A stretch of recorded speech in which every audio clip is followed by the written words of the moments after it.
हम बात करने जा रहे हैं merits of fluid mosaic model.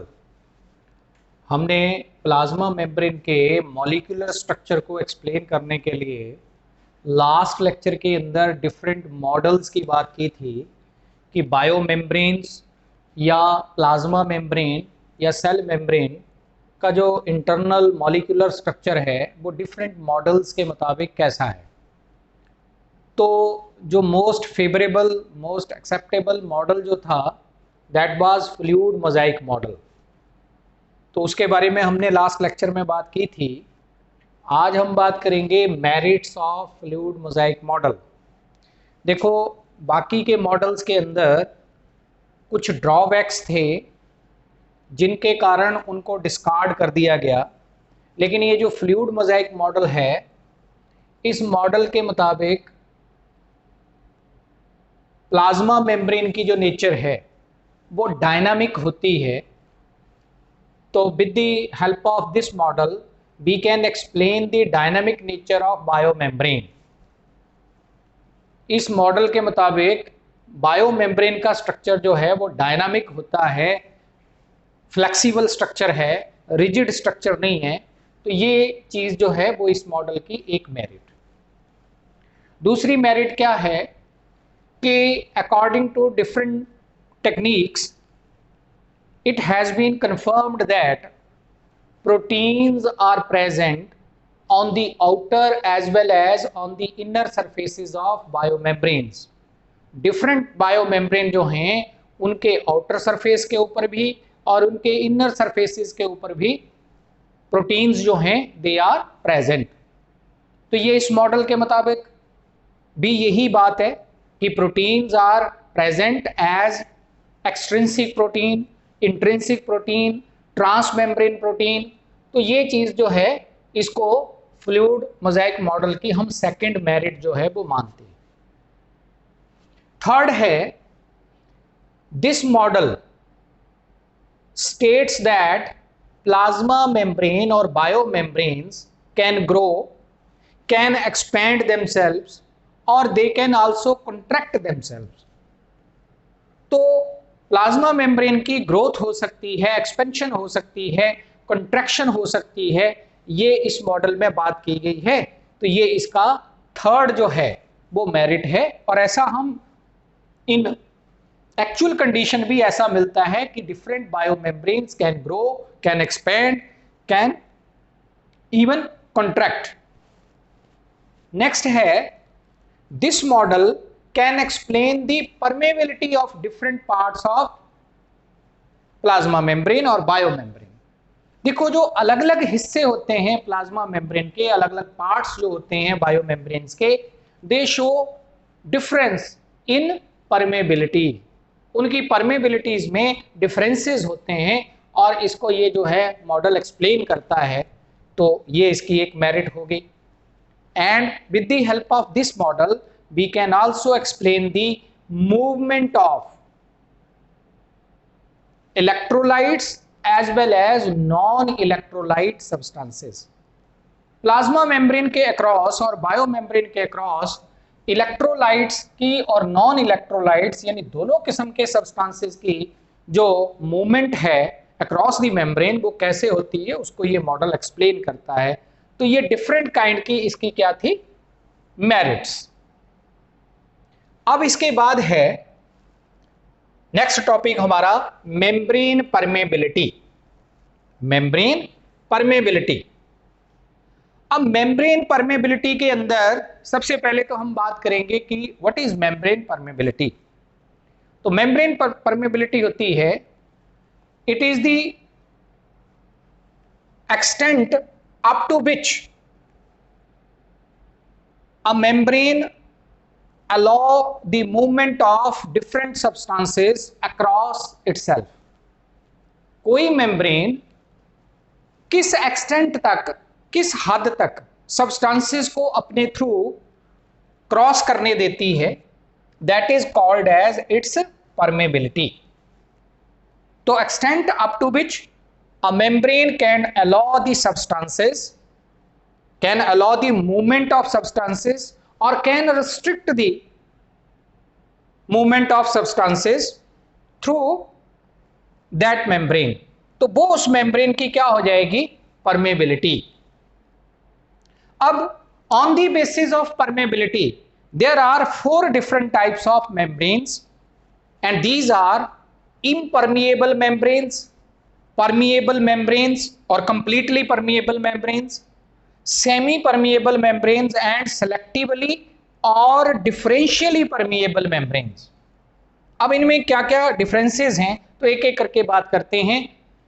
Impermeable membrane किसको बोलेंगे, the type of membrane which does not allow the movement of substances through it, जो मेम्ब्रेन अपने थ्रू डिफरेंट सब्सटेंसेस की मूवमेंट को अलाउ ना करे, that membrane is called as impermeable membrane. Second आगे completely permeable membrane, the type of membrane.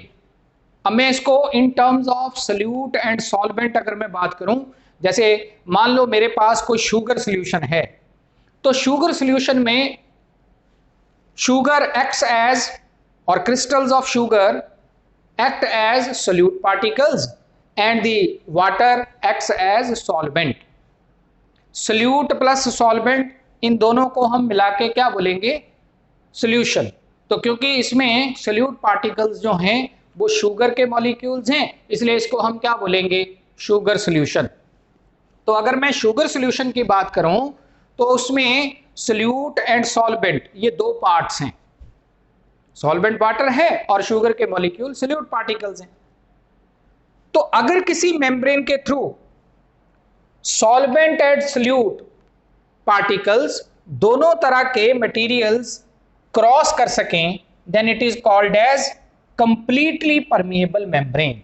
The type of membrane which allows the movement of solvent as well as solute particles, उसे हम क्या बोलेंगे, completely permeable membrane. Next आ गई, और जो ना solvent को ना सॉल्यूट पार्टिकल्स को अपने थ्रू क्रॉस करने दे, दैट इज इम्परमिएबल मेम्ब्रेन। जो दोनों को करने दे वो परमिएबल या completely permeable. Then the third type is semi permeable, the type of membrane which allows the movement of solute particle, which allows the movement of solute particles, which allows the movement of solvent but not the solute particles, उसे हम क्या बोलेंगे, semi permeable membrane. जो solvent को तो move करने दे, solute particles को move ना करने दे, that is called as semi permeable membrane। and the selectively permeable membrane is that the type of membrane which allows the movement of solvent and which also allows the movement of solute particles up to certain extent।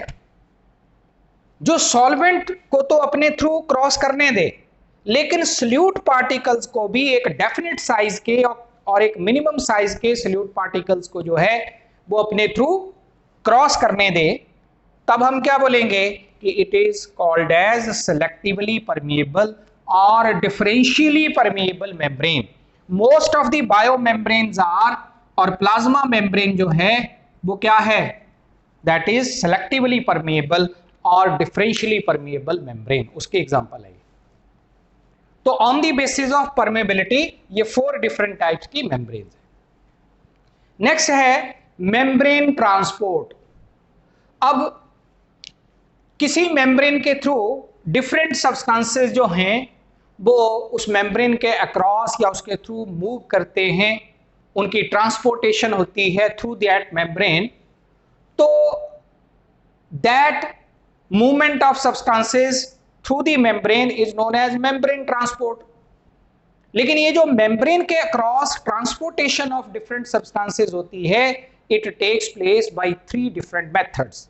3 अलग अलग methods हैं हमारे पास, और ये 3 different methods कौन से हैं, passive transport, active transport and bulk transport. Passive, active transport and bulk transport. Passive transport किसको बोलते हैं हम?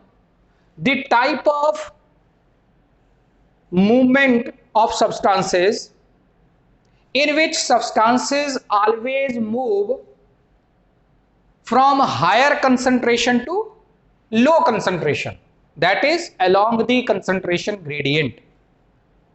यानी ऐसा ट्रांसपोर्टेशन का तरीका जिसमें सब्सटेंसेस हाई कंसंट्रेशन से लो कंसंट्रेशन की तरफ मूव करें, यानी along the concentration gradient move करें without the expenditure of energy, बिना कोई एटीपी या एनर्जी कंज्यूम हुए, then it is known as passive transport. और इसमें एग्जांपल हम देते हैं जैसे डिफ्यूजन की, ऑस्मोसिस की, फैसिलिटेटेड डिफ्यूजन की, डायलिसिस की, ये सब एग्जांपल्स हैं पैसिव डिफ्यूजन की, पैसिव ट्रांसपोर्ट की, क्योंकि इन सब में along the concentration gradient movement होती है सब्सटेंसेस की। Second is active transport, when the substances move across the plasma membrane against the concentration gradient. Against the concentration gradient means when the substances move from low concentration to high concentration. देखो जब substances low से high concentration की तरफ move करेंगे, then there will be expenditure of ATP, there will be expenditure of energy, तब उसमें energy खर्च होगी। तो ऐसा जो मेथड होता है ट्रांसपोर्टेशन का, मेम्ब्रेन ट्रांसपोर्टेशन का, जिसमें substances against the concentration gradient move करें और जिसमें एनर्जी का एक्सपेंडिचर हो, उसे हम एक्टिव ट्रांसपोर्ट बोलते हैं। और लास्ट है बल्क ट्रांसपोर्ट। बल्क ट्रांसपोर्ट किसको बोलते हैं? कई बार in certain cases substances can not pass through the unbroken plasma membrane. कई बार ऐसा होता है कि सब्सटेंसेस अनब्रोकन प्लाज्मा मेम्ब्रेन के थ्रू क्रॉस नहीं कर पाते, देन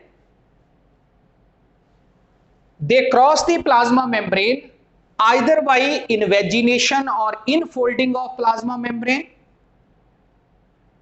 जिसमें हम बात आगे क्या बात आती है कि इनफोल्डिंग या इनवेजिनेशन ऑफ प्लाज्मा मेम्ब्रेन, जिसमें फैगोसाइटोसिस जिसको सेल ईटिंग बोलते हैं, पिनोसाइटोसिस जिसको हम क्या बोल देते हैं, सेल ड्रिंकिंग, और दोनों को इकट्ठा मिला के एंडोसाइटोसिस हम बोल देते हैं।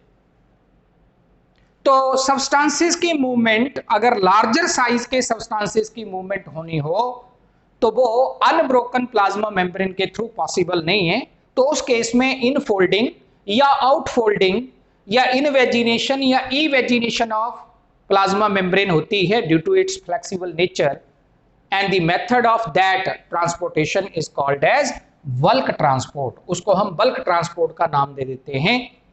और इसमें फिर आगे वेरियस टाइप्स आती हैं, एंडोसाइटोसिस एंड एक्सोसाइटोसिस। एंडोसाइटोसिस होती है inward movement due to the folding of plasma membrane, and exocytosis होती है outward movement of substances by outfolding और इवेजिनेशन ऑफ प्लाज्मा मेम्ब्रेन। तो ये different types of membrane transport है। अब रिसेंटली जो मॉडिफाइड सिलेबस है सीबीएसई का, उसके अंदर इनकी आगे फर्दर डिस्क्रिप्शन जो हैं वो अब सिलेबस के अंदर नहीं है, इसलिए आगे मैं नहीं जा रहा हूं। नेक्स्ट इसके बाद हम सेल ऑर्गेनेलिस की बात करेंगे नेक्स्ट लेक्चर के अंदर। Thank you.